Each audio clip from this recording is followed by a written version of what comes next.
నాకు ఒక 6 మంత్స్ నుంచి పీరియడ్స్ ఇర్రెగ్యులర్గా ఉన్నాయి మేడం. ఎందుకంటారు? క్వశ్చన్ ఇంత సింపుల్గా ఉంది కదండి, కానీ ఆన్సర్ అంత సింపుల్గా ఉండదు. హాయ్, నేను మీ doctor Mounika, obstetrician and gynaecologist. Periods irregular అవ్వడం అనేది హార్మోనల్ ఇంబ్యాలెన్స్ వల్ల అనే విషయం అందరికీ తెలిసిందే. కానీ దీనికి రీజన్స్ కొన్నిసార్లు నార్మల్ అయితే, కొన్నిసార్లు అబ్నార్మల్ కండిషన్స్ కూడా ఉంటాయండి. రెండు ఈరోజు వీడియోలో డిస్కస్ చేద్దాం. నార్మల్ కండిషన్స్లో అంటే ఎవరైనా అమ్మాయి మెచ్యూర్ అయిన ఫస్ట్ 2 to 3 years వరకు కూడా పీరియడ్స్ కొంచెం ఇర్రెగ్యులర్గానే ఉంటుండొచ్చు. ఏదైతే హార్మోన్ సిగ్నలింగ్ పాత్వే ఉంటుందో అది ఇంకా కంప్లీట్లీ డెవలప్ కాకపోవడం వల్ల పీరియడ్స్ అనేవి కొంచెం ముందు వెనుకగా అవుతుంటాయి. అలాగే ప్రెగ్నెన్సీ తర్వాత, మిస్క్యారేజెస్ తర్వాత, కొన్నిసార్లు ఫ్యామిలీ ప్లానింగ్ సర్జరీ తర్వాత కూడా పీరియడ్స్ అనేవి కొంచెం ఇర్రెగ్యులర్గా ఉంటుండొచ్చు. అలాగే మెనోపాజ్ ముందు అంటే పీరియడ్స్ ఆగిపోవడానికి ఒక 1-2 years ముందు కూడా కొంతమందికి పీరియడ్స్ ఇర్రెగ్యులర్గా ఉంటాయండి. ఇవన్నీ కూడా నార్మలే.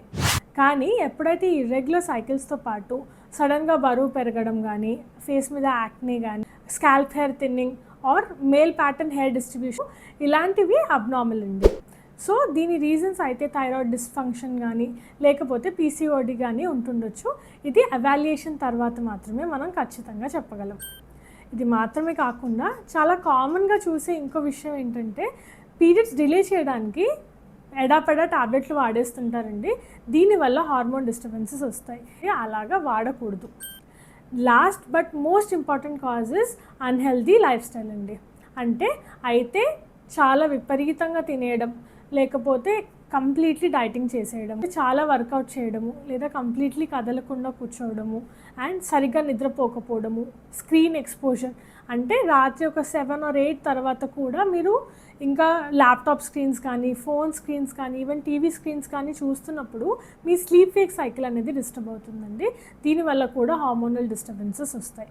అలాగే ఏదైనా స్ట్రెస్, అది మెంటల్ స్ట్రెస్ కానీ, ఫినాన్షియల్ స్ట్రెస్ కానీ, ఏదైనా దీంట్లో స్ట్రెస్ హార్మోన్ రిలీజ్ అవుతుంది కాబట్టి ఇది మిగతా హార్మోన్స్ అన్నిటిని డిస్టర్బ్ చేస్తుంది. ఈ లైఫ్ స్టైల్ కాజెస్ వల్ల వచ్చే డిస్టర్బెన్సెస్ అనేది ప్రతిసారి ఇన్వెస్టిగేషన్స్లో తెలియాలని ఏం లేదు.